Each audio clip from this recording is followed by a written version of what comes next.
Shalom Aleihim. Bapak Yahweh memberkati saudara sekalian.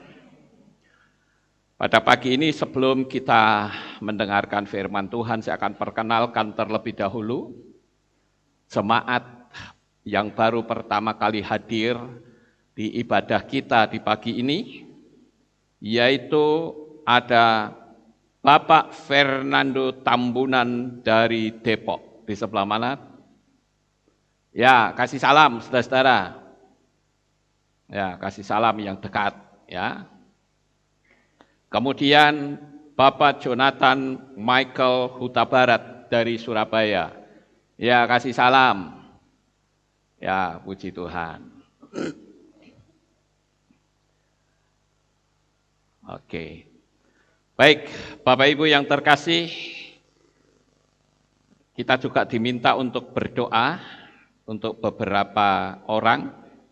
Saya kira kita berdoa sekarang supaya tidak lupa.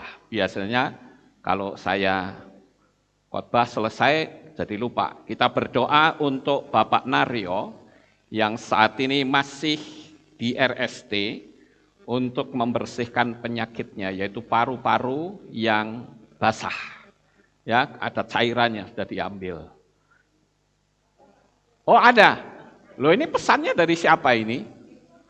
Oh, besok. Oke. Ya udah, nanti ya. Ya. Baik, Bapak Ibu, kita akan langsung ke firman Tuhan. Pada pagi ini saya memberikan tema tentang pertanyaan-pertanyaan yang sering ditanyakan di seputar kematian. Ada yang bertanya kepada saya, begini saudara-saudara, bolehkah kita berdoa dan selalu datang ke kuburan? Sederhana pertanyaannya ya. Saya memberikan jawaban 3, saudara-saudara. Pertama boleh, yang kedua tidak perlu, dan yang ketiga tidak boleh. Loh, jawabannya kok membingungkan. Nah, saya akan terangkan satu persatu, saudara-saudara. Kita berdoa di mana saja itu enggak masalah, ya. Bukankah kalau kita upacara pemakaman juga berdoa di kuburan? Loh, yang ditanyakan bukan itu, Pak. Tapi setelah kematian. Setelah kematian jawaban pertama boleh. Kenapa? Karena masih baru, secara hukum psikologi itu masih ada ikatan batin. Misalnya kita baru kehilangan orang yang kita kasihi, orang yang kita sayangi. Kadangkala kita masih ingin selalu berdekatan. Betul nggak Bapak Ibu? Nah, lalu kita mungkin 1 minggu kemudian kita datang lagi ke kuburan. Masih boleh, saudara-saudara. Ya. Kemudian menabur bunga, boleh saja sebagai tanda penghormatan. Itu jawaban yang pertama. Jawaban kedua, enggak perlu. Kenapa? Karena kita sudah tahu bahwa roh orang tersebut tidak ada di situ. Betul enggak Bapak Ibu? Dia sudah enggak ada di situ. Jadi kalau kita terus ke kuburan berdoa terus, kita akan lama-lama terikat. Dan saudara tentu tahu, urusan dengan kuburan itu bukan urusan dengan orang hidup, saudara-saudara. Tapi urusan dengan setan. Ya. Nah, sekarang jawaban ketiga, tidak boleh. Ya. Kenapa? Kalau berdoa, minta-minta sama orang yang sudah meninggal. Itu jelas tidak boleh. Jawaban ketiga ini, saudara. Kenapa? Karena di situ enggak ada orang yang meninggal. Firman Tuhan katakan, roh kembali kepada Bapa yang mengaruniakan sementara tubuh menjadi tanah. Lalu, kalau merawat kuburan boleh enggak? Ya boleh saja. Tujuannya apa? Supaya kuburan itu enggak hilang. Karena saudara kan sudah beli tanah. Kalau hilang nanti bisa ditempatin orang. Ya. Jadi kalau ngajak bicara itu juga salah. Kenapa? yang diajak bicara kan batu nisannya. Padahal orangnya kan di bawah. Nah, terus ngomong sama siapa kalau begitu? Lagian juga di bawah itu orangnya mana bisa diajak ngomong. Sudah ditutup tanah, ada petinya, nggak mungkin bisa diajak ngomong. Kalau toh yang dari dalam itu bersuara, paling-paling juga lari. Logis nggak saudara saya ngomong ini? Ya. Atau orang yang gila nomor, mungkin minta nomor. Jadi semakin nggak karu-karuan, saudara-saudara. Apalagi kalau misalnya pada waktu meninggal itu ditaruh kitab suci, ditaruh di dada, rohani banget ya. Padahal waktu di dunia suruh baca saja malasnya luar biasa. Tapi giliran mati taruh Alkitab di dadanya gini, woi, nanti bacanya bagaimana tuh? Ya, kira-kira bacanya bagaimana, saudara-saudara? Ya nggak bisa, kasih listrik. Jadi kadang orang suka keluar aneh-anehnya tanpa dia itu menyadari. Kita mau pakai logika, tetapi sesuai dengan firman Tuhan. Kemudian, kalau kita ke kuburan, itu seringkali kalau miring, pernah nggak saudara lihat begitu jenazah sudah masuk, terus bagian penguburan bilang, Pak, ini sudah lurus atau belum? Kemudian ada anaknya yang paling dipercaya datang, sebentar. Belum. Diangkat. Kebanyakan. Sini sedikit. Kebanyakan. Lurus. Yang belakang kurang bergeser sedikit. Itu maksudnya apa, saudara-saudara? Ada nggak yang bisa ngasih tahu sini? Ada?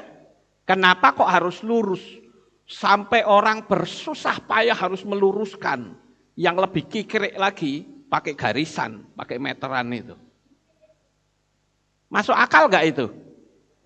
Padahal bergeser miring seperti ini pun, kalau tanah ini sudah ditutup, nggak ada jarak lagi sudah.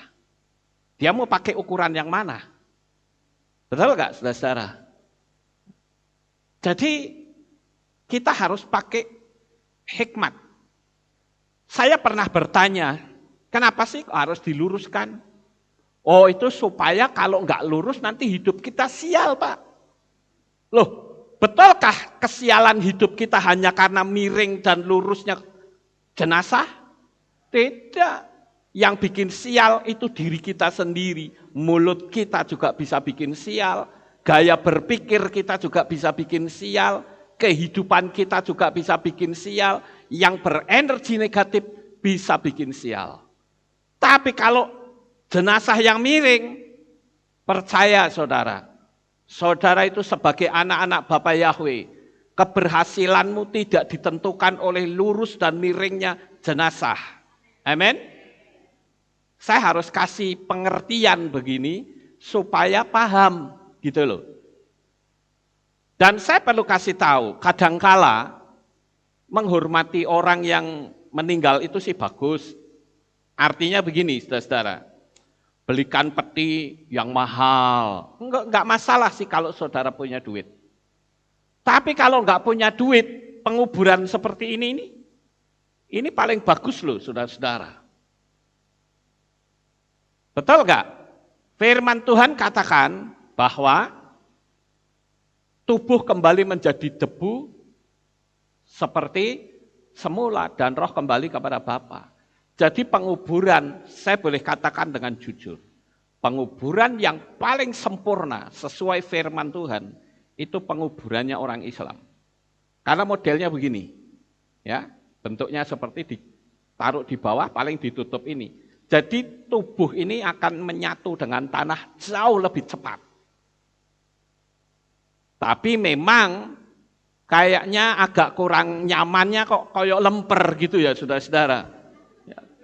Tapi kalau saya katakan ini paling baik sesuai firman Tuhan.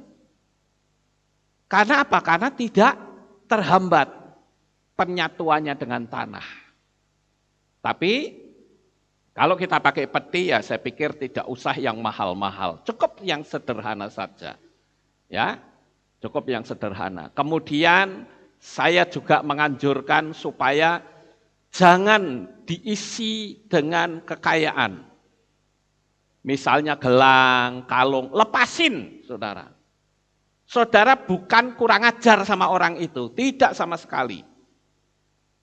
Karena biasanya orang kalau ngubur itu suka ada yang memperhatikan, ini keluarga kaya enggak?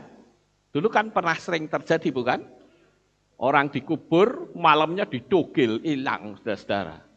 Kenapa? Karena diambil perhiasan-perhiasannya. Sebetulnya enggak perlu kita naruh banyak harta di situ. Kalau misalnya punya pakaian, lebih baik enggak usah dibawakan.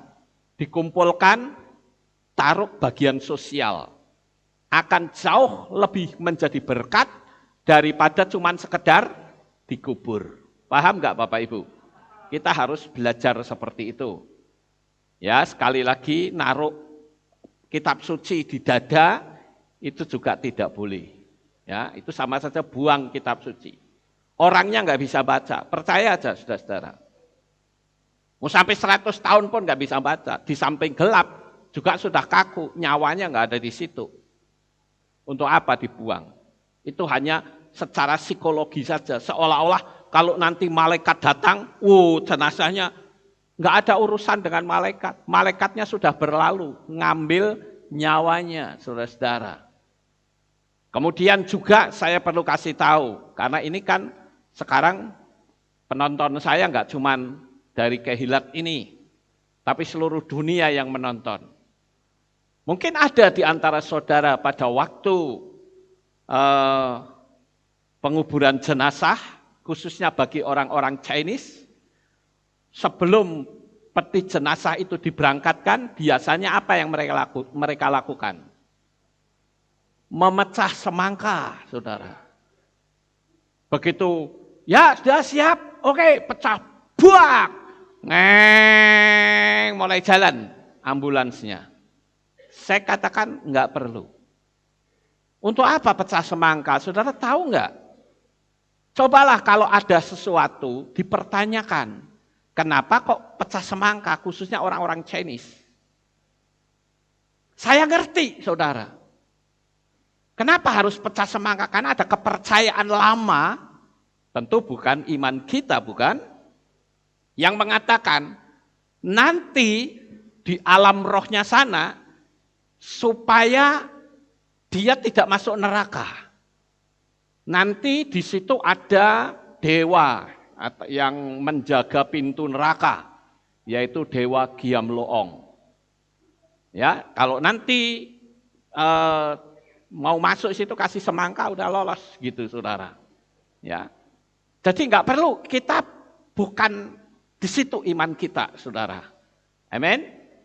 Jadi kalau mau berangkat ya berangkat aja. Kemudian kalau misalnya jam keberangkatan itu nggak perlu ketat-ketat, saudara. Yang penting sudah ditentukan jam berapa, jam 10. Jam 10 kok orang-orang belum pada datang semua misalnya. Nggak perlu marah-marah. Tunggu sebentar, kasih toleransi 10 menit. Kemudian berangkat. Ya, jadi kita harus ngerti seperti itu, saudara-saudara. Kemudian, saya perlu tanya, ini saya ngomong sampai sejauh ini, saudara paham nggak? Paham, oke, sekarang kita lanjut yang lebih dalam lagi. Bolehkah jemaat itu dikremasi? Ya, sekali lagi, bolehkah jenazah itu dikremasi? Bagaimana jika yang mati itu sudah pesan lebih dahulu agar dikremasi? Ayo jawabannya bagaimana? Saya jawab, jenazah itu tidak boleh dikremasi menurut iman kita. Kenapa? Karena manusia itu dibuat dari tanah dan harus kembali ke tanah. Kalau kremasi itu bukan tanah, bukan debu, tetapi abu. Itu hasil dari kremasi. Orang-orang Israel tidak ada yang dikremasi. Karena orang Israel yang dikremasi atau dibakar, itu hanya orang yang terkena kutuk, saudara-saudara, itu dibakar. Orang-orang yang dianggap bersalah di hadapan Tuhan, itu dibakar. Jadi kalau orang yang mati secara wajar, ya udah dikubur, ditanam, saudara-saudara, karena sesuai dengan firman Tuhan. Saudara tahu nggak, di Israel itu ada tokoh yang matinya dibakar di kitab suci kita. Siapa kira-kira? Tahu? Saul, saudara-saudara. Raja Saul. Dia sudah main-main dengan perdukunan di Endor dengan dukun perempuan, bukan? Akhirnya dia mengalami kematian yang tragis, yaitu dia bunuh diri. Jadi Saul itu mati sebagai seorang pembunuh. Dan itu tidak akan selamat, saudara-saudara. Apalagi pada waktu itu, Saul itu dipenggal kepalanya oleh orang Filistin, kemudian tubuhnya dicantelke. Apa itu dicantelke? Digantungkan. Ya. Nah, kemudian dibakar, saudara-saudara. Itu ada di Samuel Alef atau 1 Samuel 31 ayat 11 sampai 12. Dan ketika penduduk Yabes Gilead mendengar hal itu, yakni mengenai apa yang orang Filistin telah perbuat terhadap Saul, maka semua orang perkasa bangkit dan mereka berangkat sepanjang malam itu dan mereka mengambil mayat Saul dan mayat anak-anak lelakinya dari tembok kota Bet-Shean. Lalu mereka pergi ke Yabes serta membakarnya di sana. Jadi Saul itu tubuhnya dibakar, saudara-saudara. Oleh karena itu, kita mesti ngerti pengetahuan ini. Ada beberapa ayat yang saya pikir perlu saya bacakan untuk saudara berkenaan dengan pembakaran mayat. Karena biasanya kita sudah punya iman kepada Yesua, kemudian kita jadi takut untuk mengubur karena yang meninggal itu sudah pesan. Nanti aku dibakar saja. Ya kita jangan ikut-ikutan pesannya yang sudah meninggal, saudara-saudara. Kita harus konsisten dengan iman kita. Ya, saya bacakan beberapa ayat firman Tuhan supaya saudara paham. Beresit pasal 3 ayat 19 atau Kejadian. Dengan cucuran keringat di wajahmu, engkau akan makan roti sampai engkau kembali kepada tanah. Karena dari situlah engkau telah diambil, sebab engkau debu dan kepada debu engkau akan kembali. Iyob atau Ayub pasal 34 ayat 15. Semua tubuh akan binasa bersama-sama dan manusia akan kembali kepada debu. Tehillim atau Mazmur 90 ayat yang ketiga. Engkau mengembalikan manusia menjadi debu dan berkata, kembalilah hai anak manusia. Kemudian Kohelet atau Kitab Pengkhotbah pasal 12 ayat yang ketujuh. Maka debu akan kembali ke tanah seperti yang telah ada, dan roh kembali kepada Elohim yang telah mengaruniakannya. Jadi kremasi itu sekali lagi menurut kitab suci kita dan tradisinya orang Israel, yaitu orang yang terkena kutuk. Kecuali kalau misalnya mati karena kecelakaan, kebakaran misalnya. Itu bukan hasil tangan kita. Itu kecelakaan itu adalah peristiwa alam. Orang naik pesawat, tabrakan atau misalnya nabrak gunung atau apa, lalu terbakar. Itu bukan kemauan kita, saudara-saudara. Orang yang terbakar di dalam mobil, itu nggak masalah, karena itu tidak kita sengaja. Yang kita sengaja itu adalah kalau kita membakar. Loh tapi kan itu praktis, ya orang sih cari praktisnya saudara. Tetapi yang kita mau tunduk adalah mengikuti firman Tuhan. Nggak usah diotak-atik saudara-saudara. Kalau diotak-atik nanti orang masalah baptisan saja, ada yang dipercik, ada yang dikibarin bendera, ada yang diguyur air. Ya namanya baptis itu harus ditenggelamkan. Itu sudah ikutin aja firman Tuhan, nggak usah ngotak-ngatik ya. Nanti bagaimana orang-orang yang mati terbakar? Apakah dia nanti bisa mendapatkan tubuh baru? Bisa. Karena apa? Karena Tuhan itu sanggup untuk mencipta. Kenapa kita harus mengubur? Karena itu perintah. Debu harus dikembalikan ke debu, bukan abu. Kalau masalah ada orang yang menafsirkan katanya, nanti Tuhan jadi kebingungan, sulit, karena sudah tidak ada tubuh-tubuhnya lagi. Enggak bisa begitu, saudara. Bapak Yahweh itu maha pencipta. Ya, dia kan bisa mencipta tubuh kemuliaan.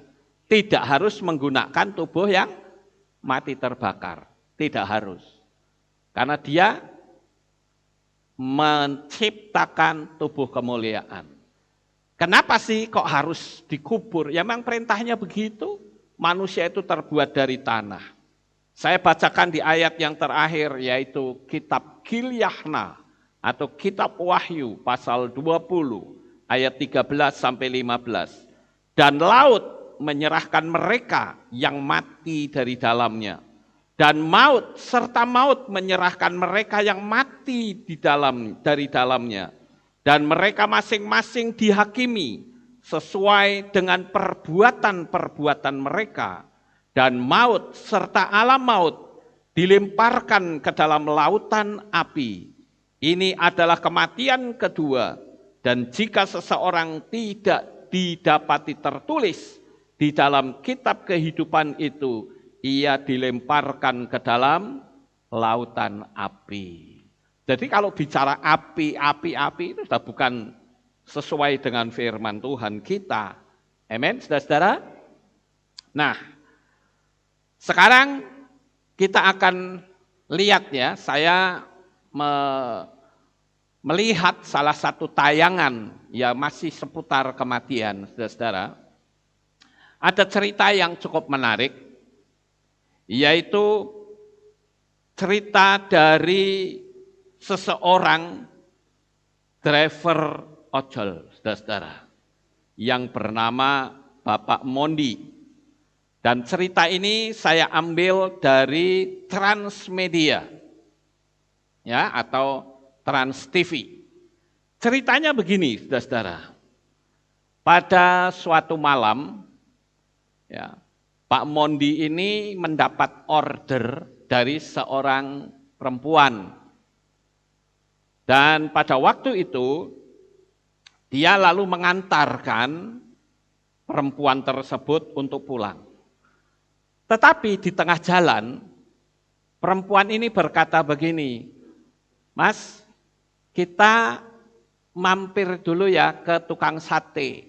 Wah, ini Pak Mondi ini berpikir loh, malam-malam cari sate mana ada. Tapi ternyata ada tukang sate di pinggir jalan, saudara-saudara. Nah, Pak Mondi ini berhenti dan membeli sate, makan bersama dia. Nah, dia makan bersama, saudara-saudara. Pada waktu itu setelah selesai makan, ini Pak Mondi ini mengantar ke alamat rumah yang telah ditentukan. Nah, ternyata pada waktu masuk ke rumah itu, kok nggak keluar-keluar, saudara-saudara. Akhirnya rumah itu digedor sama Pak Mondi sebagai driver ojol. Tetapi yang keluar seorang wanita yang lebih tua. Pada waktu dia keluar, tanya, "Ada apa ya, Mas?" Begini Bu, tadi saya mengantarkan anak ibu, sudah masuk ke dalam, kok saya belum dibayar gitu. Lalu ibunya itu mengatakan, begini ya Mas, itu betul anak saya, tapi dia sudah meninggal beberapa waktu yang lalu. Wah, ini si driver ojolnya jadi ketakutan, saudara-saudara. Wah, lah kok sudah meninggal? Kok ditanya, ongkosnya berapa? Dia sebut dan dibayar. Lalu dia berpikir, kok seperti ini ya? Coba saya tanya tukang sate. Lalu dia kembali ke tukang sate. Dia tanya, Mas, tadi Mas lihat nggak seorang perempuan yang makan sate bersama saya? Tukang satenya berkata, loh, Anda itu datang sendirian. Tapi saya bingung kenapa kok ngomong sendiri. Nah saudara, lalu yang jadi pertanyaan adalah, bisakah manusia itu jadi setan? Yang kedua, kenapa ibunya mengenali anaknya? Yang ketiga, kenapa tukang sate tidak bisa melihat wanita itu? Nah, ini pertanyaan-pertanyaan seperti ini, kalau kita nggak ngerti dunia alam roh, nggak paham, saudara akan bingung, saudara-saudara. Yang pertama, bisakah manusia itu jadi setan? Tidak bisa. Kenapa? Karena beda penciptaan. Dan setan itu adalah malaikat-malaikat yang jatuh. Setan itu diciptakan oleh Tuhan jauh sebelum manusia itu ada. Sampai terjadi pemberontakan yang luar biasa dari kelompok malaikat cahaya, yaitu Lucifer. Begitu malaikat cahaya itu melakukan pemberontakan kepada Bapa Yahweh, maka malaikat itu dibuang ke bumi. Sampai di sini saudara masih bisa ngikutin? Ya, jadi malaikat itu dibuang ke bumi.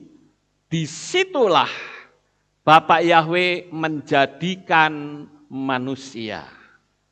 Itu yang harus saya sampaikan kepada saudara supaya saudara paham bahwa tidak ada manusia yang bisa jadi setan. Misalnya orang yang hamil, nanti matinya jadi apa?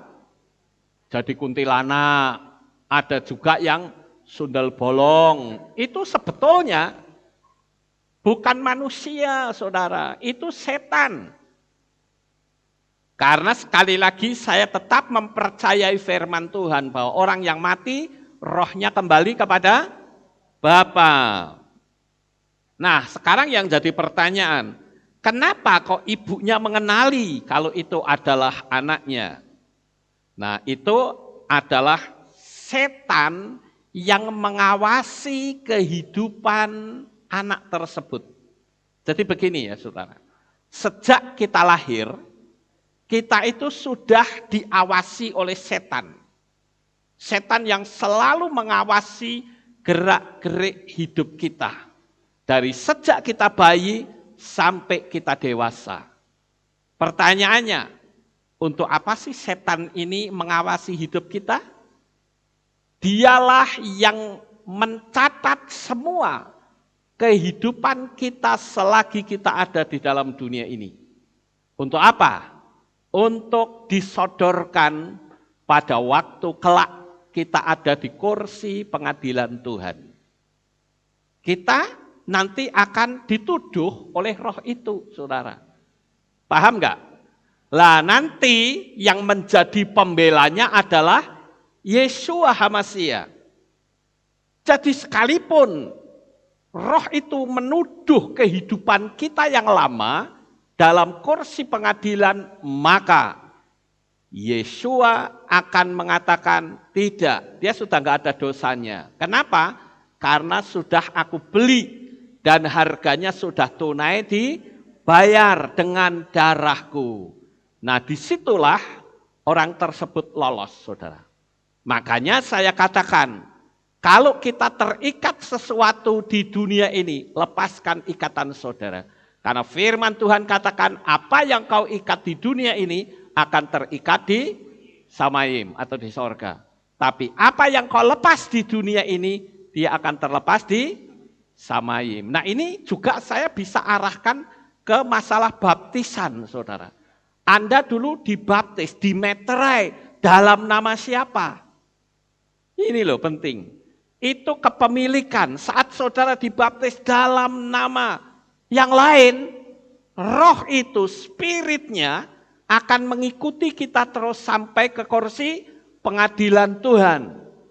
Tetapi ketika kita dibaptis pembaharuan, itu kekasih saudara yang lama, itu diputus. Firman Tuhan kembali berlaku, apa yang diputuskan di dunia akan terputus di Samayim. Kalau di dunia kan istilahnya dilepas ya, lepas diputuskan, tidak ada lagi hubungan. Jadi di sana pun dia tidak bisa tuntut kita. Jadi sekali lagi, kenapa ibunya kok mengenali bahwa yang datang itu sebetulnya adalah yang makan sate segala itu adalah anaknya. Karena dia nggak ngerti. Yang dia tahu itu memang gambaran dari anaknya. Karena apa, saudara? Setan itu bisa mengubah diri dalam bentuk apapun. Setan, ya. Orang saja kalau punya ilmu, dia bisa mengubah diri loh. Seperti misalnya babi ngepet, ya. Itu kan manusia, saudara, tapi bisa berubah. Kenapa? Karena frekuensi manusia itu sendiri diubah. Itu pun tidak natural, tidak. Tetapi ada bantuan dari alam sono. Kalau tanpa adanya ikatan dengan alam lain, tidak akan bisa, saudara. Nah, setan itu bisa menjadi manusia, bentuknya sama. Itu sebabnya kalau saudara lihat di kitab Bereshit atau Kejadian, adanya anak-anak Elohim, saya sudah pernah terangkan dulu, ya, yang mengawini manusia sampai muncul para raksasa. Nah, itu malaikat-malaikat yang jatuh dari kelompoknya Semiasa, saudara. Jadi sampai di sini paham ya? Sekarang pertanyaan yang ketiga. Kenapa tukang sate tidak bisa melihat perempuan itu? Kenapa? Karena tukang sate dengan setan itu frekuensinya berbeda. Ya. Ingat, dunia alam roh dengan dunia fisik itu punya frekuensi yang berbeda. Setan bisa dilihat itu kalau frekuensinya sama. Kecuali orang indigo. Orang indigo itu adalah karunia dari Tuhan. Kemarin ada yang tanya sama saya, bagaimana Pak orang indigo itu? Orang indigo adalah karunia dari Tuhan. Dan itu tidak bisa didoakan supaya nggak melihat, nggak bisa, saudara. Karena apa? Karena dia sudah dari sononya. Dia banyak melihat dunia alam roh. Tetapi memang harus ada pengawasan dari orang tua supaya anak ini tidak berteman akrab dengan oknum-oknum yang tidak kelihatan tadi. Sampai di sini paham ya Bapak Ibu? Nah, sekarang kita mau lihat melalui kisah dari Pak Mondi ini, saudara-saudara, ada beberapa kesimpulan yang saya kira perlu saudara pahami. Yaitu alam roh itu bisa intervensi ke alam manusia. Saya ingat dulu ada jemaat yang telepon ke rumahnya Jameson di Cawang, saudara. Telepon. Waktu itu kan rumah itu ditinggali sama Elis tok ya. Jameson masih belum kenal kita. Nah, karena Elis ada di situ, ada orang yang nelpon, ada yang jawab, saudara. Padahal Elisnya ada di pastori. Rumah cawang kosong. Pertanyaannya yang menjawab siapa? Ya, tetangga sebelah, Mbak Kun, saudara. Ya, itu yang jawab. Jadi, setan itu bisa menyusup masuk melalui frekuensi. Ya, frekuensi telepon atau break. Saya dulu kan pemain radio 11 meter, saudara. Saya kan juga sudah punya call sign secara resmi, ya. Juliet Zulu 11 Delta Bravo Nancy. Itu call sign saya. Dan itu sering saya pakai untuk penginjilan. Juliet Zulu 11 Delta Bravo Nancy, DBN. Itu menjadi sebuah singkatan. Di udara beritakan nama Tuhan. Ya. Dan kalau ngebreak, itu sampai pagi, saudara. Apalagi kalau istri saya ikut ngebreak, wah. Kalau perempuan kan jadi modulasinya bagus, wah langsung padang gerumut, saudara. Sampai kadang jam 3, masih kerja sambil ngebreak, saudara. Itu kadang ada cerita-cerita bagaimana ada seseorang yang sudah meninggal, tapi masih bisa berdialog melalui pesawat 11 meter. Waktu dia cerita, orang berkata, loh itu orangnya sudah mati beberapa bulan yang lalu kok. Nggak mungkin, semalam tuh ngebreak sama saya kok. Nah, artinya apa? Setan itu juga bisa menguasai frekuensi. Kemudian, melalui kasus ini, saya juga perlu ingatkan kepada saudara-saudara, kalau mau pergi, berdoalah terlebih dahulu. Amen. Supaya apa? Di tengah jalan, saudara tidak disesatkan oleh setan. Kalau perlu, mobil-mobil saudara yang belum pernah dikuduskan, kuduskan. Supaya waktu mobil saudara jalan, dunia setan akan tahu, wah ini mobil tentara ini, hati-hati. Jangan dijamah mobil ini. Tapi kalau kita nggak pernah seperti itu, di tengah jalan bisa disesatkan. Saya sudah pernah bercerita berkali-kali tentang truk semen sama bis ya, yang terperosok masuk ke tengah hutan di daerah Blora sana. Padahal untuk mengundurkan truk sama bisnya, itu harus memotong banyak pohon, saudara. Tapi di situ tidak ada bekas jejak ban. Artinya apa? Dalam dunia tempat kita berpijak, itu ada 2 oknum, saudara. Hati-hati. Kemudian, saya juga memberikan kesimpulan yang lain. Hati-hatilah jika di tengah jalan yang sepi, ada perempuan yang nyetop saudara. Jangan tokmis. Ya, tahu tokmis saudara-saudara. Aku lagi sendirian, kapan lagi ada cewek cakep?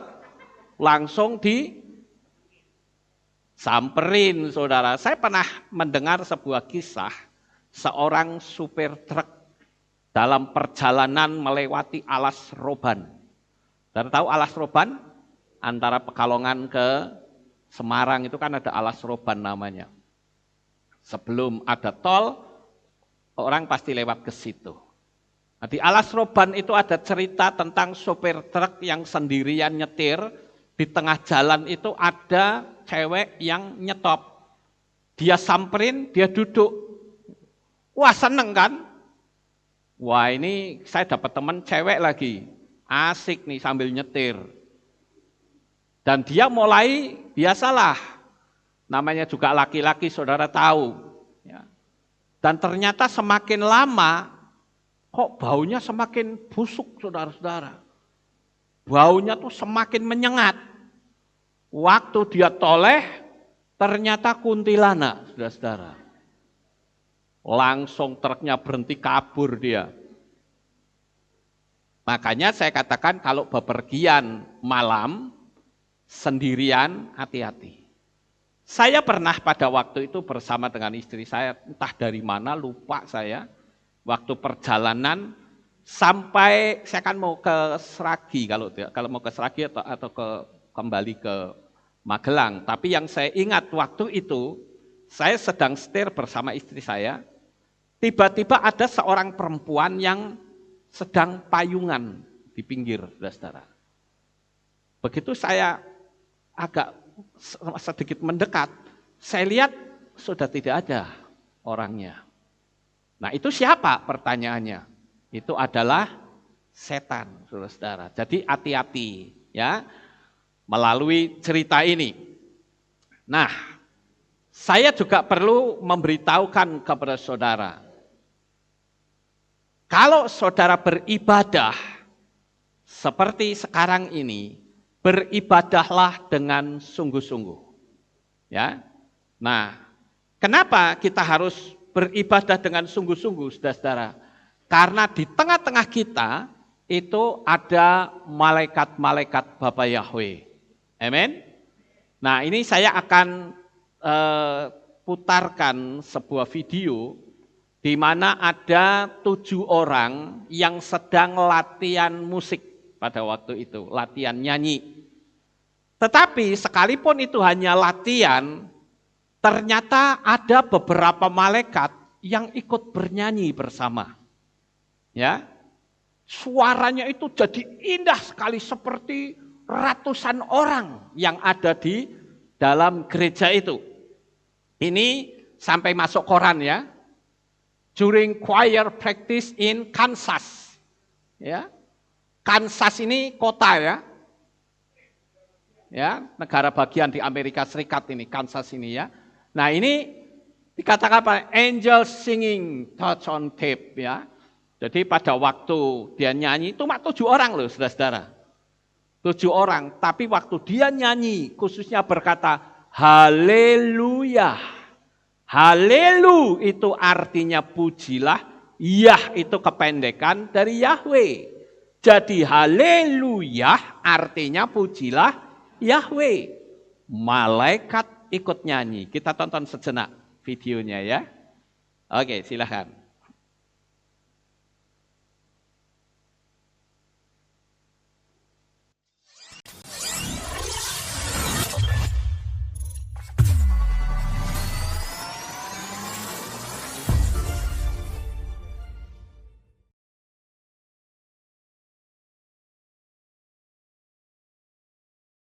When I listen to this tape, I couldn't believe it. And every time I listen to it, I still can't believe it. But I go entirely by the integrity of the good friend of mine who knows the people that recorded this. And if it wasn't for him and his reputation, I would say something is really weird about this tape. What happened was, as relayed to me by Dr. Schneider from Kansas City, a group of 7 people in Kansas City got together for choir practice. Have you heard this? Anybody heard this? Okay, a few people have. Everywhere I go around the country, 1 or 2 people have heard of it, or have heard about it. But this is the tape of it. 7 people got together for choir practice in a church in Kansas City, and they were checking the sound equipment and their harmony. And they sang the chorus, Hallelujah, through. They paused, and then they sang it through again. That was it, a cappella, no instrument.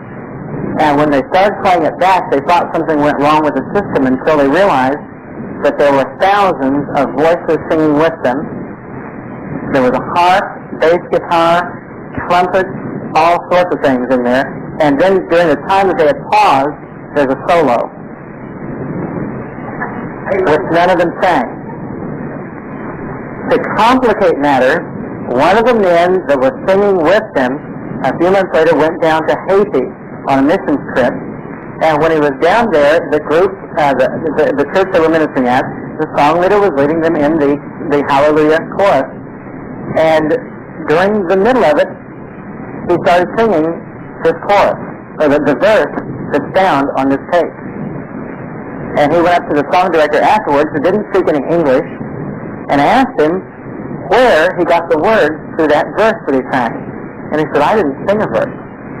How can you explain it? You can't. But I have a friend in Lubbock, Texas. I'll be with him next week, and he's a music professor. And he listened to this tape, and he said, Claude, there are voices on there that are higher than the human vocal range can go, and they are sustained for a longer time than what the human voice can sustain one note with that much clarity. And so there is no other explanation for it except supernatural.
Kita dengarkan tadi di back sound, di belakang orang nyanyi akapela. Kan nyanyi akapela itu berarti kan sendiri, saudara-saudara. Tapi belakangnya ada ratusan orang yang ikut menyanyi. Jadi dari rekaman ini, saudara, saya mengambil kesimpulan bahwa Tuhan itu senang dengan orang-orang yang berkumpul bersama sehati memuji dan meninggikan Tuhan. Jadi kalau saudara mau nyanyi, nyanyilah yang dengan sungguh-sungguh. Ya, setialah beribadah offline, karena itu Tuhan yang punya mau. Seperti ibadah pada pagi ini, Tuhan suka enggak? Suka. Ya, jangan suka ibadah offline, saudara. Online. Itu hanya bisa diperuntukkan bagi orang yang sakit atau orang yang jauh dari tempat ibadah yang tidak mungkin bisa datang. Tapi kalau saudara bisa datang, datanglah. Ya. Dari kesimpulan lagu ini, saudara, mungkin saudara masih ingat ya, saya pernah mengajarkan kepada saudara, kenapa kita perlu banyak berlatih menyanyikan lagu berbahasa Ibrani. Karena itu bahasa yang unik, saudara-saudara. Itu pernah diselidiki oleh profesor namanya Hans Channing, di mana dia menaburkan seperti plat gitu, dikasih pasir, pada waktu dia ngomong, bukan nyanyi ya, dia ngomong pakai bahasa Ibrani, itu langsung bentuknya itu bagus sekali. Tapi kalau dia menggunakan bahasa Inggris, biasa saja, nggak terjadi apa-apa. Seperti misalnya, terjadilah gitu ya, itu biasa pasirnya. Tapi begitu dia berkata, yehi, wah langsung biar gitu. Pertanyaannya, ada apa dengan bahasa Ibrani, saudara? Kalau kita yang tidak paham mungkin, ngapain sih harus pakai Ibrani, angel banget. Saya juga nggak bisa, tapi kita perlu berlatih, saudara-saudara. Kenapa? Karena nanti kita di Samayim, kita nggak pakai bahasa Indonesia. Di sana bahasanya satu, bahasa ibu, bahasa awal kita, yaitu bahasa Ibrani. Kata haleluya itu kan bahasa Ibrani. Ya. Kemudian melalui tayangan ini, Yesua untuk beribadah ngumpulin orang itu enggak gampang, saudara. Dia ingin sebetulnya ibadah di sinagog-sinagog, tetapi kan di sana ada penguasanya, ahli Taurat dan orang Farisi. Sehingga yang Yesua lakukan ibadahnya di mana? Di pantai, di taman, di bukit, ya kan? Dan Tuhan ngumpulin orang. Jadi kalau kita kumpul seperti ini kemauan Tuhan, saudara. Tapi setan bilang jangan. Sendiri-sendiri saja di rumah. Begitu maksudnya. Paham nggak saya ngomong ini, saudara-saudara? Coba, kalau kita lagi males ibadah, datang ke sini, tanyakan sebuah pertanyaan sederhana. Kira-kira kalau orang itu lumpuh, lalu ditanya, mau nggak kamu disembuhkan Tuhan? Tapi syaratnya kamu ibadah, datang ke Kehilat. Mau nggak kira-kira? Mau, saudara-saudara. Lah kita yang nggak lumpuh, ya kita harus mau juga. Amen? Ya. Dan kita harus tahu bahwa kelak di Samayim, kita juga akan kumpul kembali. Kita akan bersama-sama kembali memuji dan menyembah Bapa Yahweh. Amen. Ada seseorang yang pernah bersaksi, saudara-saudara, ketika dia dibawa ke surga. Ini orang dari luar negeri. Waktu dibawa ke surga itu, di sana dia melihat orang-orang yang memuji menyembah Tuhan. Saat dia mengucapkan pujian itu, dari mulutnya itu keluar cahaya, saudara-saudara. Cahayanya tuh indah sekali, ada yang berwarna jingga, kuning, macam-macam, saudara-saudara. Saudara bisa bayangkan saat kita kelak memuji dan menyembah Tuhan kembali di Samayim, betapa indahnya kita. Ibadah seperti ini nih, nggak ada apa-apanya, saudara. Kenapa? Ini sebetulnya kita sedang latihan. Amin. Latihan kita kumpul di Samayim. Dunia ini kan balik. Membalik semua. Kalau firman Tuhan katakan apa? Berkembang biaklah, penuhilah bumi, kan begitu. Tapi setan mengatakan apa? Lakukan depopulation. Sekarang adalah waktunya depopulation. Paham maksud ucapan saya? Ya. Saya kira saudara ngerti ya, supaya video saya nggak di take down lagi. Ya. Kemudian, sekarang kita akan lihat hal yang lebih dalam lagi, yaitu tentang ketika kita menghadapi orang yang sakit, saudara. Ini kita harus mengenali tanda-tanda, saya menyebut dengan istilah pesan-pesan misterius yang harus disikapi. Ada orang yang bertanya sama saya, Pak, bagaimana sih saya ini harus bersikap kalau saya menghadapi orang yang ada di rumah sakit yang kondisinya kritis.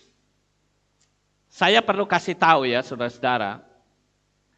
Yang pertama, coba lantunkan Shema Yisrael saat orang dalam keadaan kritis. Ingat, posisi orang yang seperti itu sedang diperebutkan dengan dua kekuatan. Kalau saudara tidak bisa nyanyi seperti itu, kita kan semua punya HP Android, ya kan? Nah saudara coba download lagu Shema Yisrael, dari internet kan banyak. Pada waktu saudara jaga orang yang sudah dalam keadaan tidak berdaya seperti itu, coba diperdengarkan di telinganya, taruh handphone di situ. Ya, perdengarkan supaya apa lagunya itu sayup-sayup terdengar.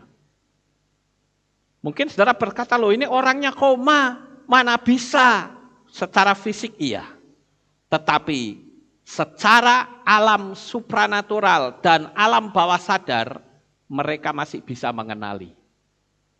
Faktanya apa? Ada dokter yang berbuat kurang ajar kepada seseorang yang dalam keadaan koma, begitu dia sembuh orangnya bisa cerita bahwa dokter ini melakukan pelecehan seksual. Memang fisiknya tidak berdaya, tapi ingat, alam bawah sadar orang itu tidak pernah mati. Sampai orang itu kembali. Ya. Jadi cobalah lantunkan Shema Yisrael. Jika ada susuk, atau ilmu, atau khodam, putuskan dulu. Karena orang yang seperti itu akan sulit mati. Mungkin ada perjanjian dengan anaknya juga bisa. Beberapa hari yang lalu saya didatangi oleh seseorang yang bercerita bahwa kakeknya itu memiliki khodam di tubuhnya. Dia minta supaya khodamnya itu dikeluarkan. Saya berkata, saya tidak segampang itu. Tapi coba kamu rembugan dulu dengan keluargamu.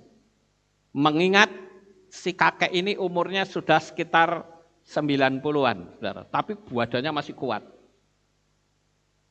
Saya katakan, coba kamu rembugan dulu dengan keluargamu. Karena apa? Kalau saya mendoakan, khodamnya keluar, orangnya mati, siap atau tidak? Ya, jadi jangan seperti itu. Rembukan dulu. Nanti kalau oke, silakan saya dipanggil kembali. Orang Magelang, saudara, tapi saya nggak perlu cerita orang mana, ya, karena dia bukan jemaat kita.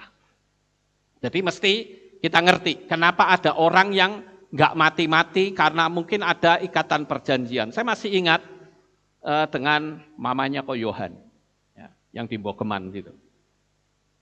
Dia sudah berapa banyak pendeta yang mendoakannya.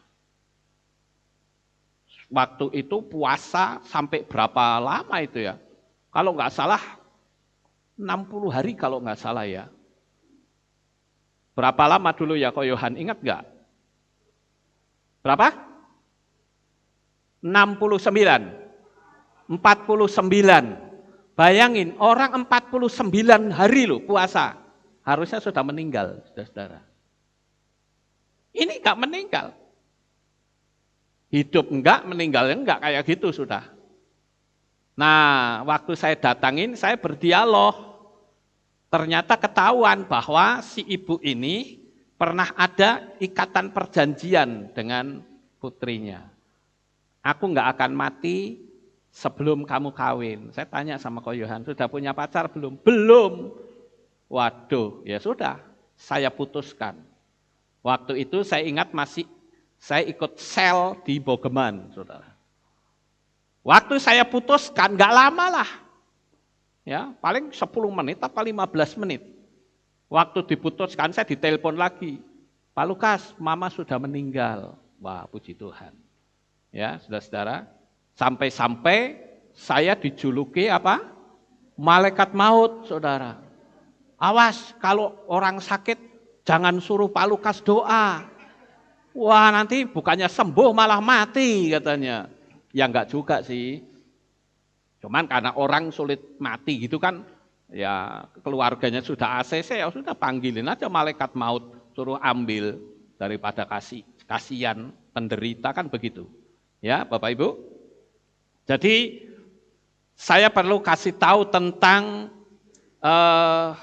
tanda-tanda atau pesan-pesan misterius yang harus disikapi.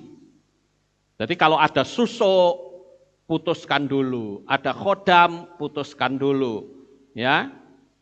Kemudian transferkan roh kasih yang paling dalam pada orang yang mau meninggal tersebut.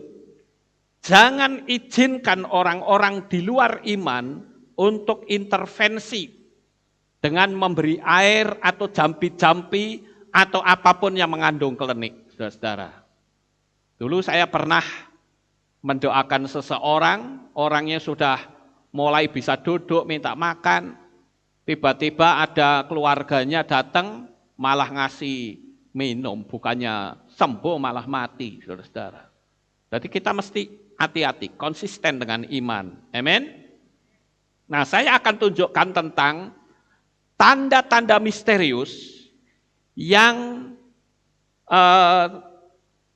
seringkali kita tidak menyadari. Tetapi kalau kita sadar itu tanda orang sudah dekat dengan kematian, kita bisa mempersiapkan diri. Tanda-tanda ini saya kumpulkan, saya catat dari banyak pengalaman saya menghadapi orang yang sedang mendekati kematian. Ini berdasarkan pengalaman saya beberapa waktu saya pelayanan, oh kok orang seperti ini saya ingat lagi. Jadi untuk menyampaikan materi ini saya perlu mengingat beberapa peristiwa-peristiwa. Nah, saya akan tunjukkan kepada saudara. Yang pertama, sekalipun orangnya tidak dalam keadaan koma, tapi kalau sudah mulai melepaskan selimutnya, itu berarti tanda orang tersebut sudah dekat. Saudara pernah nggak melihat ada orang yang di rumah sakit atau di rumah sendiri tiduran seperti ini, tapi ketika diselimuti, pinginnya dilepas. Dia enggak malu loh, sudah mau telanjang kayak masa bodoh, pokoknya pengennya lepas semua. Itu sebetulnya tanda bahwa orang itu sudah mendekati kematian. Tinggal kita jagain enggak. Kalau ternyata mungkin kita yang masih muda, kita enggak menjaga dalam doa, bablas saudara. Tapi kita mesti menjagai terus. Itu sebuah tanda misterius yang datang dari alam semesta, ya, yang ditunjukkan kepada kita. Kemudian yang kedua, yaitu terbukanya alam roh, yang kadangkala orang itu suka sering menatap ke langit gitu. Pandangannya itu seperti seolah dia sedang berdialog dengan sesuatu di sana. Dan seringkali saya melihat ada orang pada waktu dia mau meninggal, dia ketakutan. Apa sebetulnya yang terjadi? Sebetulnya seperti ini, saudara-saudara yang dia lihat ya. Kenapa ada orang yang ketakutan menjelang kematian? Saya pernah menemui seseorang yang mau meninggal, waktu saya datang, saya dekati, dia bilang, takut, gelap. Dia lihatnya ke langit. Dia tidak lihat saya. Lalu pertanyaan yang dia lihat itu apa?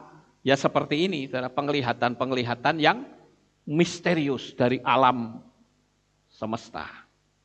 Dan yang banyak oknum-oknum setan yang mendekati dia. Makanya dia mau bertobat nggak bisa, terlambat sudah. Makanya selagi kita punya kesempatan, ayo kita yang setia kepada Bapa Yahweh. Ya, Bapak Ibu. Kemudian, orang yang alam rohnya terbuka, itu seringkali cerita. Oh, dia ketemu engkongnya yang sudah meninggal. Dia ketemu temannya yang sudah meninggal. Kita pernah nggak ngalamin orang-orang kayak gitu? Itu tanda bahwa umur dia sudah dekat. Alam rohnya itu terbuka. Kita yang tidak pernah melihat alam roh, akhirnya kita melihat. Kemudian yang berikutnya yang saya bisa ingat, yaitu tanda orang yang mendekati kematian, dia mengeluarkan kotoran itu hitam seperti tir, saudara. Ya, seperti tir, dan baunya itu busuk sekali. Kalau beraknya sudah hitam, itu tanda bahwa orang itu sudah mendekati kematian. Saya tidak tahu apa yang terjadi di dalam, tapi saya sering mengamati orang-orang yang mau meninggal, kadang dia mengeluarkan kotoran yang hitam kayak tir, saudara-saudara. Kemudian, tanda yang lain, yaitu malah orangnya masih sehat, enggak berada di rumah sakit. Kalau saudara melihat apakah itu istri kita, atau suami kita, atau anak kita, tiba-tiba sangat peduli. Sangat peduli dengan istri, yang biasanya enggak mesra kok tiba-tiba mesra sekali, yang tadinya sangat sulit disuruh-suruh, tiba-tiba kok suka nolongin. Ya, apakah itu istri terhadap orang tua, terhadap anak atau terhadap suami, tiba-tiba jadi baik luar biasa. Itu berarti ada tanda misterius yang harus kita sikapi. Bedakan dengan orang yang mau menutup-nutupi ya kesalahannya. Dia berbuat baik, nggak taunya di belakangnya nggak baik, saudara-saudara. Tapi yang saya perlu jelaskan adalah kenapa tiba-tiba ada seorang suami yang memeluk istrinya dengan erat. Padahal biasanya nggak begitu. Ya, begitu pegang erat gitu. Biasanya karena istri tidak pernah seperti itu lagi. Sudah Papa, panas ini. Bikin susah saja. Kelegep tahu nggak? Kan suka begitu. Betul nggak Bapak Ibu? Iyalah. Saudara yang bisa jawab pasti orang-orang tua ya. Dipeluk suaminya dari belakang itu. Hai sayang, apaan kita sudah tua, kayak anak muda aja. Kadang nggak tahu, saudara. Itu sebetulnya tanda misterius. Anak juga begitu. Dia care dengan maminya, dia care dengan papinya. Padahal biasanya nggak begitu. Itu tanda bahwa waktunya sudah dekat. Jadi saudara itu harus merespon. Jangan diabaikan. Karena saudara akan gelo luar biasa. Gelo apa artinya? Menyesal. Ya, kenapa sih waktu dia hidup mau dekat sama saya kok tak singkir ke? Gelo nanti atau menyesal ya. Mungkin dia di luar kota, ini tanda yang lain, di luar kota. Tapi dia panggil-panggil. Mbok aku dibesuk, aku didatangin. Kan ada yang seperti itu. Orang tua pingin didatangi anaknya atau cucunya. Kenapa? Karena itu sebetulnya tanda misterius. Di mana orang itu sudah mendekati kematian. Jadi datanglah. Luangkan waktunya, saudara-saudara. Kemudian, saudara-saudara, ada juga orang yang secara tiba-tiba dia ngumpulin anak-anaknya. Memberi pesan-pesan. Nah, kamu yang rukun ya. Padahal nggak ada apa-apa tadinya, saudara-saudara. Kamu yang rukun ya. Kamu harus menjaga satu dengan yang lain. Itu berarti juga tanda bahwa waktunya sudah dekat. Atau menjumpai teman atau tetangga atau keluarga dan secara tiba-tiba dia minta maaf, saudara. Saya ingat ketika Pak RW belakang, Pak Budi dulu mau meninggal, dia bisa mendatangi saya. Dia datang ke saya, dia bilang gini, "Papi, aku datang ke sini," dia panggil saya papi juga. "Papi, aku datang ke sini, aku mau minta maaf." Loh, minta maaf apa ya? Enggak salah loh. Nggak tahu, pokoknya aku pengen minta maaf lah. Mungkin ada kata-kata saya yang menyakiti papi selama saya menjabat sebagai RW gitu. Oh enggak lah, enggak apa-apa. Saya bilang gitu. Ternyata saya mendengar beberapa hari kemudian dia meninggal, saudara-saudara.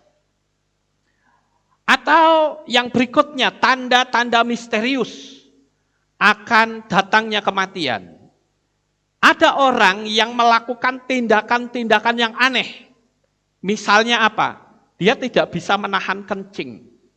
Atau tidak bisa menahan berak. Gitu loh.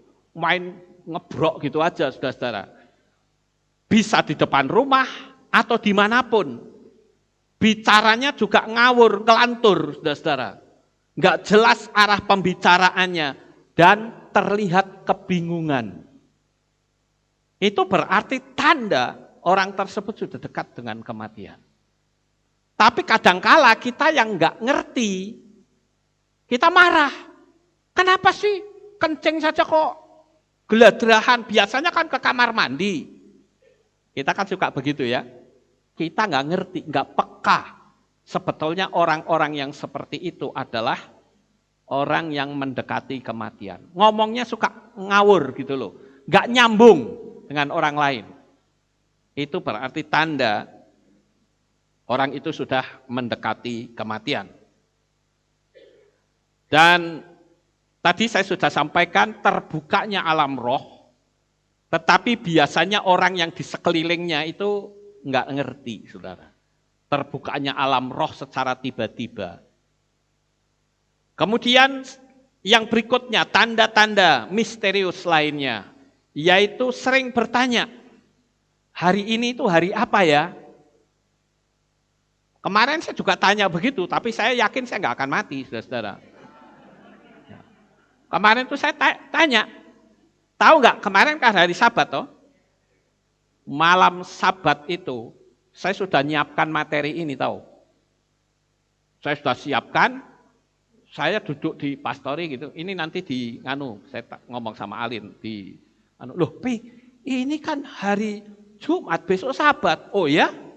Saya pikir besok Minggu. Tapi kan saya cuma tanyanya hari. Tapi biasanya orang yang mau mati itu tanyanya enggak cuma hari, tapi jam. Ini jam berapa ya? Ini hari apa ya? Sering tanya begitu, saudara. Itu tanda bahwa orang tersebut mendekati kematian. Kemudian, saudara-saudara, ada orang yang mau meninggal, itu kelihatan tanda nafasnya itu panjang-panjang gini.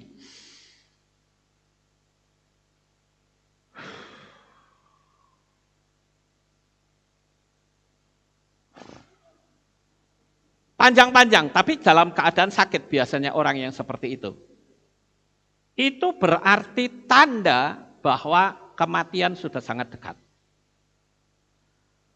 Yang berikutnya, tanda yang lain. Ini saudara mesti paham, ini saya catat itu karena pengalaman saya dalam menangani orang-orang yang mau meninggal. Tidak mengenali keluarganya dan orang dekatnya. Tidak mengenal. Ya. Kamu siapa? Kita nggak usah marah, saudara. Kita ngerti, oh ini tanda sudah dekat waktunya. Kemudian yang berikutnya yaitu hidungnya itu agak sedikit miring. Kalau kita peka, hidungnya agak sedikit miring. Itu tanda bahwa kematian sudah dekat. Kalau saya kadang saya usap tangannya gini. Saya langsung ngerti, oh ini mendekati kematian. Karena lenturan kulitnya itu sudah berbeda, saudara. Saya sering mengenali polanya pakai itu. Tak lihat ini, tak pegang tangannya. Sambil saya transfer energi, tak pegang. Wah ini sudah mendekati kematian. Biasanya kalau sudah seperti itu, saya langsung ngomong sama keluarganya, ayo kumpul. Ya. Kemudian yang berikutnya, tanda yang lain, yaitu emosi tidak stabil, berubah-ubah. Ya, sebentar marah-marah, sebentar tenang gitu. Itu juga tanda kematian mendekati. Yang berikutnya yaitu gelisah terus. Gelisah, dan itu harus ditenangkan. Biasanya yang sering saya lihat, ketika orang sudah dalam keadaan gelisah, bukannya ditenangkan, malah ikut nangis atau panik. Disinilah saudara harus memberanikan diri untuk menuntun keselamatan. Kalau sudah tidak bisa diajak bicara, maka saudara harus menjadi imam dari orang itu. Saudara berdoa, dalam nama Bapa Yahweh yang Maha Pengasih dan Penyayang, saya bertindak selaku imam, memohonkan ampun kehadirat Bapa Yahweh, bla bla bla bla bla bla, gitu ya. Terus saudara tutup, dalam nama Adonai Yeshua HaMashiach, Juru Selamat kami yang ajaib, kami berdoa. Jadi saudara menjadi intercession. Ya, intercession itu penghubung, saudara-saudara, antara orang yang mau meninggal itu dengan Tuhan. Jadi saudara yang menjadi penghubung.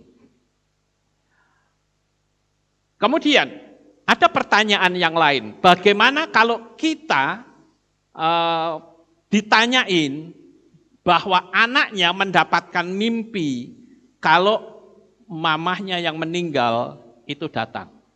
Apakah itu setan? Tidak.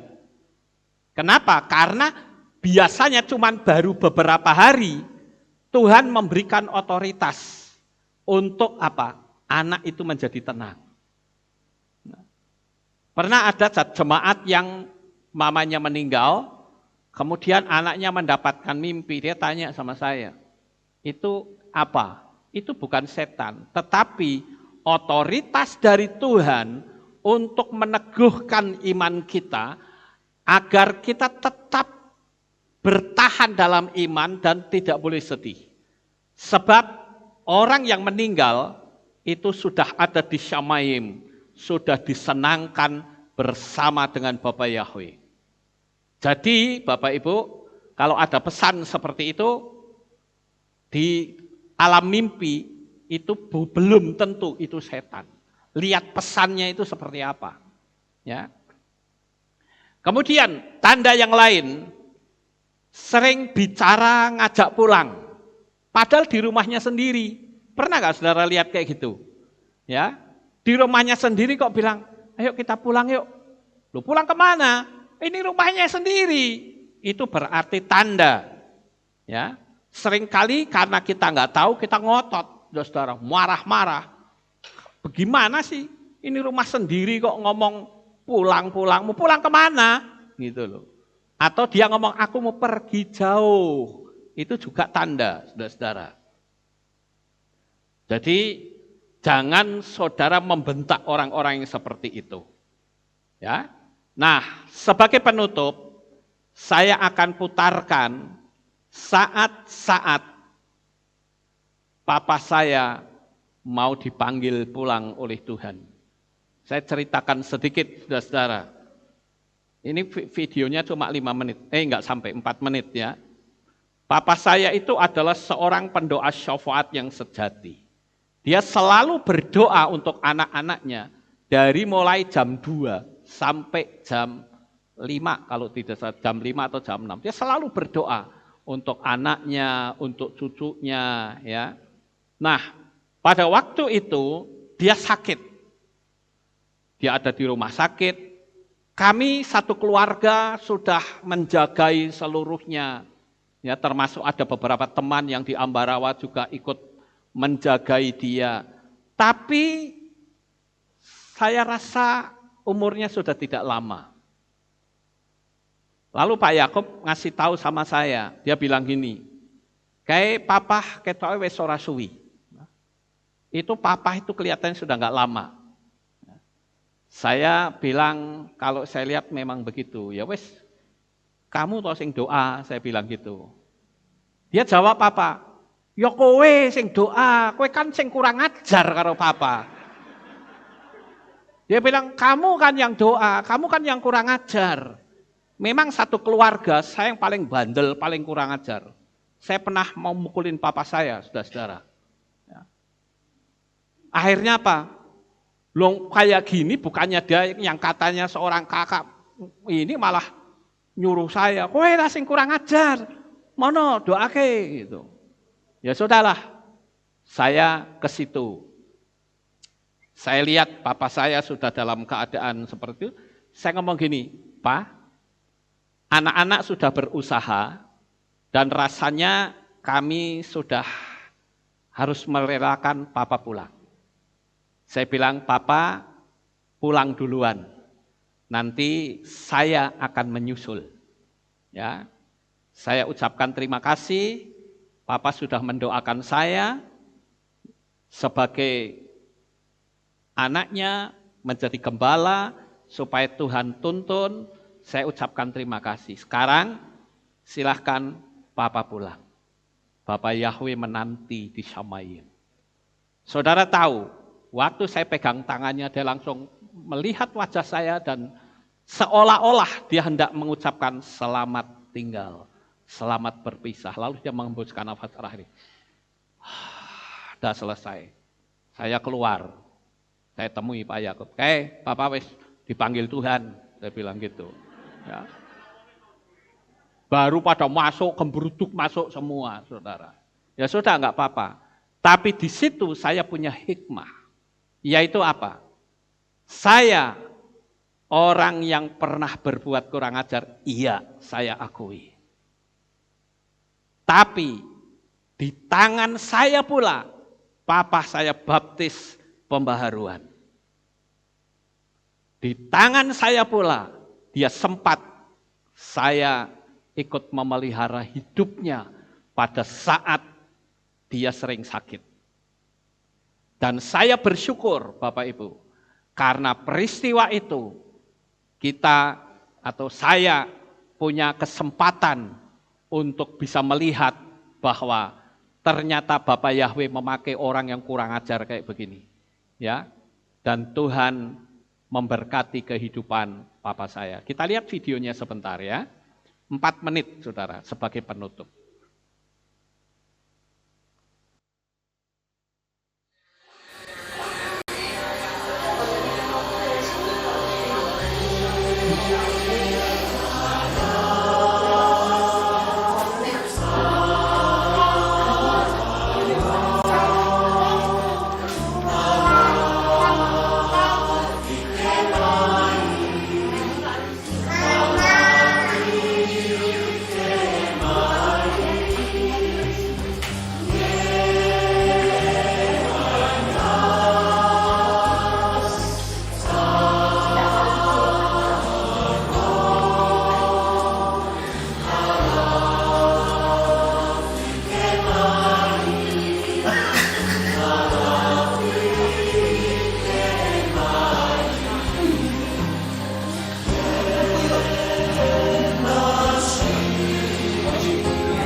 Saya akan memberikan sedikit pesan untuk saudara sekalian. 5 menit lagi ya. Masih bisa bertahan?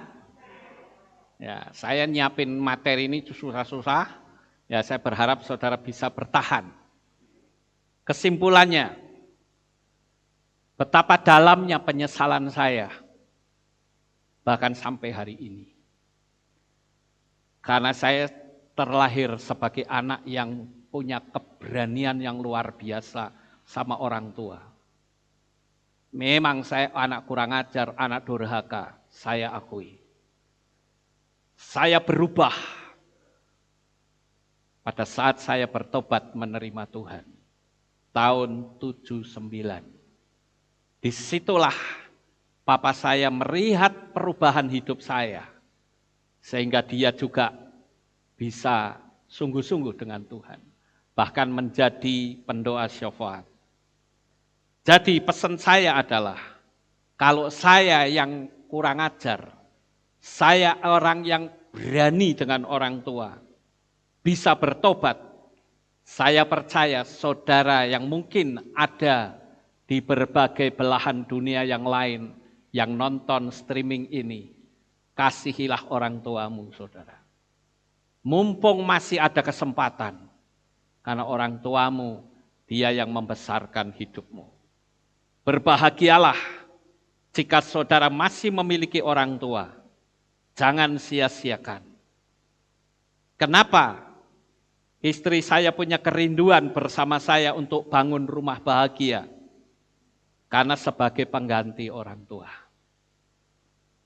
Namun demikian bagi saudara yang punya orang tua, jangan dibawa ke rumah bahagia. Bahagiakan dengan hidup saudara. Biarkan rumah bahagia itu diperuntukkan bagi orang-orang tua, khusus jemaat Aleph Tau, yang sudah tidak mendapatkan kasih sayang dari anaknya. Biar kami yang memberikan kasih sayang sampai pada titik nafas yang penghabisan. Maksud apa yang saya katakan? Ya. Jadi kalau saudara ingin membahagiakan, bahagiakanlah. Banyak-banyaklah dekat dengan orang tua saudara. Jangan saudara malah berkata, oh Pak Lukas gawe rumah bahagia, kayak kerono wae. Jangan saudara, bahagiakan dengan hidupmu. Sebab apa? Orang tua yang paling bahagia itu adalah ketika dia bisa kumpul dengan anak dan cucu. Amin. Ya. Karena kebahagiaan mereka itu hanya seperti itu. Mereka nggak punya keinginan lain kok, kecuali mereka bisa kumpul, melihat anaknya, melihat cucunya. Ya. Seperti saya lah. Kalau seharian cucu-cucu saya belum pada datang saja, saya selalu tanya, bocah-bocah orang pada teko rene nopo yo? Selalu begitu, saudara. Kenapa? Itu sebuah kebahagiaan. Ya. Jadi sekali lagi, biarkan kami merawat orang-orang tua supaya mereka bahagia sampai pada titik nafas penghabisan. Makanya rumah itu saya beri nama rumah bahagia. Dan saya berharap mungkin sekitar 2 atau 3 bulan lagi rumah bahagia itu sudah selesai. Doakan saja saudara supaya segera selesai. Ya, nanti kita syukuran kalau sudah selesai. Ya. Mereka nantinya yang masuk ke rumah bahagia, mereka pun harus membayar. Tidak gratis, saudara. Membayarnya bukan pakai duit, tapi membayarnya memakai doa. Mereka tak suruh berdoa, berdoa untuk kehilat ini, berdoa untuk kemajuannya, berdoa untuk saya, berdoa untuk semuanya. Itulah bayaran orang yang tinggal di rumah bahagia nanti. Supaya kita saling mendukung dalam doa, supaya Bapak Yahweh memberkati kita semuanya. Sukses besar untuk saudara. Bapak Yahweh memberkati. Haleluya. Kita tunduk kepala dan kita akan berdoa. Kami mengucapkan terima kasih dan syukur kepadamu ya Bapak Yahweh. Pada saat pagi hari ini, kami telah mendengarkan firman-Mu Biarlah apa yang kami dengar, kami dapat memahaminya dengan baik. Dan Bapa senantiasa memberkati, sehingga kami anak-anak-Mu akan terus belajar untuk kita saling mengasihi satu dengan yang lain. Mumpung masih ada kesempatan untuk kami bisa mensalurkan kasih. Terima kasih ya Tuhan. Inilah doa syukur yang kami naikkan kepadamu. Di dalam nama Adonai Yeshua HaMashiach, kami sudah berdoa dan mengucap syukur. Semua yang percaya berkata, amin. Haleluya. Kita akan dengar pengumuman. Shalom. Kita berjumpa kembali dalam Aleph Tau Breaking News. Berikut akan kami sampaikan pengumuman untuk minggu ini. Info 7 Hari Raya. Hadirilah Hari Raya yang ditetapkan oleh Bapa Yahweh. Hari Raya Shavuot yang akan dilaksanakan pada hari Minggu 16 Mei 2021 pukul 5 sore. Dengan tema, berjalanlah dalam Torah Yahweh, bersukalah dalam kebaikannya. Ibadah minggu pagi digabung sore. Info ibadah anak. Ibadah anak sudah kembali dilaksanakan. Untuk mempermudah anak-anak datang ke Kehilat, Divisi Ibadah Anak menyediakan fasilitas bagi anak-anak yang ingin diantar jemput. Untuk info lebih lanjut, dapat menghubungi Ibu Rahma dengan nomor 0813 2623 8338. Info multimedia. Bagi Bapak atau Ibu dan Saudara yang rindu melayani di bidang multimedia, LCD, kameramen, editor dan live streaming, dapat menghubungi Saudari Welly dengan nomor 0882 2533 9832. Info Youth. Kami mengundang semua remaja dan dewasa muda untuk bergabung dalam acara Youth pada hari Jumat 30 April 2021 pukul 6 sore di Kehilat dengan acara Praise and Worship dengan tema Fire of the Spirit. Kami mengharapkan kehadiran teman-teman semua untuk bergabung dalam acara ini. Demikianlah pengumuman untuk minggu ini. Sukacita berlimpah dan sukses besar untuk saudara. Bapa Yahweh memberkati. Pengumumannya kita akan akhiri kebaktian kita, Bapak Ibu. Mari kita bangkit berdiri, kita akan tutup di dalam doa. Terima kasih Bapak Yahweh, selesai sudah ibadah kami dari awal pertengahan sampai pada akhirnya. Sebentar lagi anak-anak-Mu akan kembali pulang ke rumah mereka masing-masing. Kami mohon perlindungan dan tuntunan Tuhan, sehingga mereka semua boleh sampai di rumah dengan selamat. Sebelum kami tutup dalam doa, secara khusus kami berdoa untuk Pak Naryo, yang esok akan kembali menjalani perawatan di RST. Kami mohon Bapa berkenan untuk memberikan kesembuhan kepadanya secara total. Karena Engkau tahu Pak Naryo adalah orang yang sangat mengasihi Engkau ya Bapa. Saya juga berdoa untuk beberapa orang yang membutuhkan dukungan doa, yaitu Bapak Alberto Setiawan yang saat ini cuci darah di rumah sakit Mitra, suami dari Ibu Dorce di Papua. Tuhan berkenan untuk memberikan pertolongan.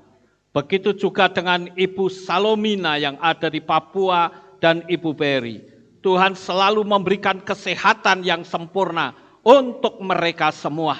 Sehingga benar-benar anak-anak-Mu ini, sekalipun mereka tidak bersama dengan kami, karena terlalu jauh jaraknya, Bapa memberkati, karena beliau inilah setia dalam mengikuti streaming sekalipun jaraknya jauh. Terima kasih Bapa. Kami percaya Engkau pertemukan kembali di dalam suatu ikatan tali kasih-Mu.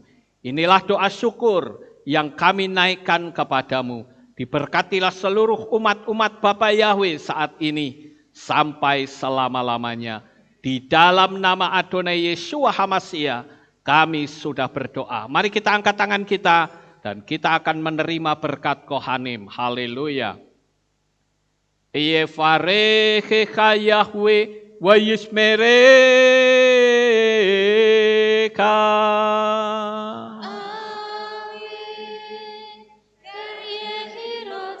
Yair Yahweh panau eleka wichuneka.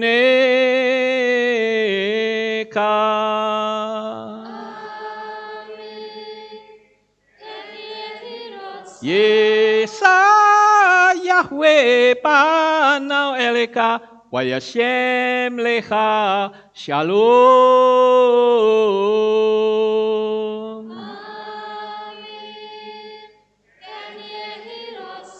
Baruk ata bair ufaruk ata besadeh. Engkau akan diberkati di kota dan kau akan diberkati di ladang.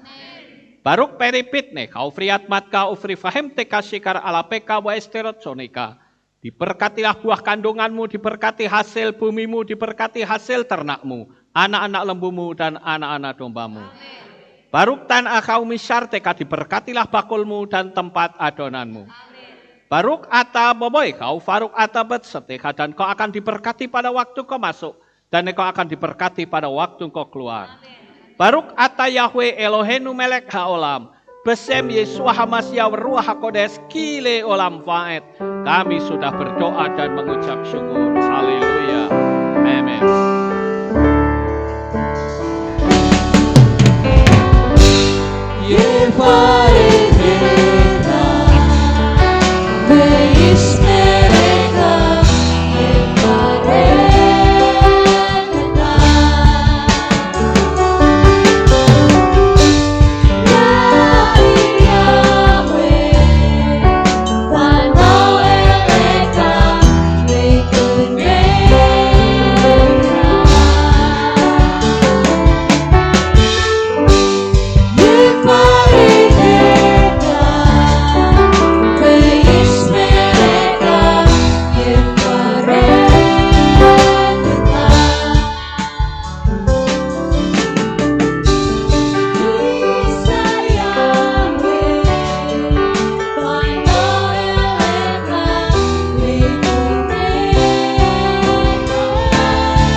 Bapak Yahweh selalu memberkati kita semua.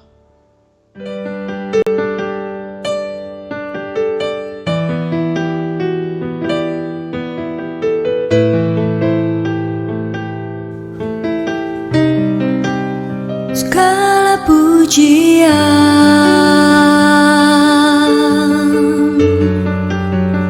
hanya untuk-Mu Tuhan, segala kehormatan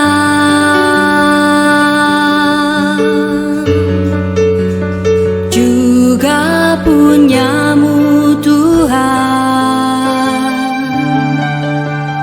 Dari puncak tertinggi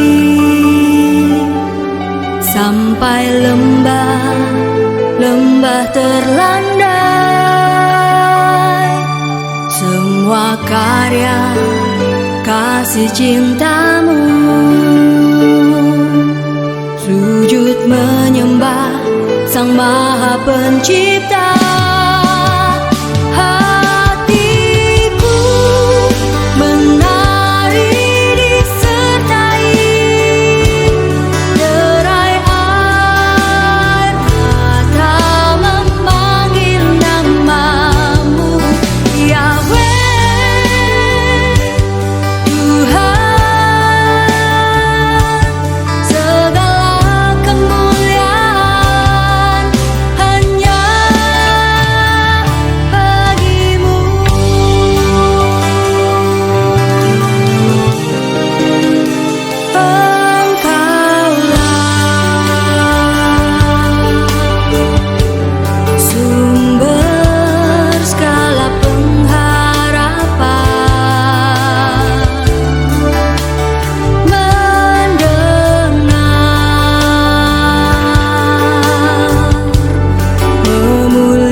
Engkau larang menjadi bahagia, agar semua diberkatinya. Sebab kita kesayangan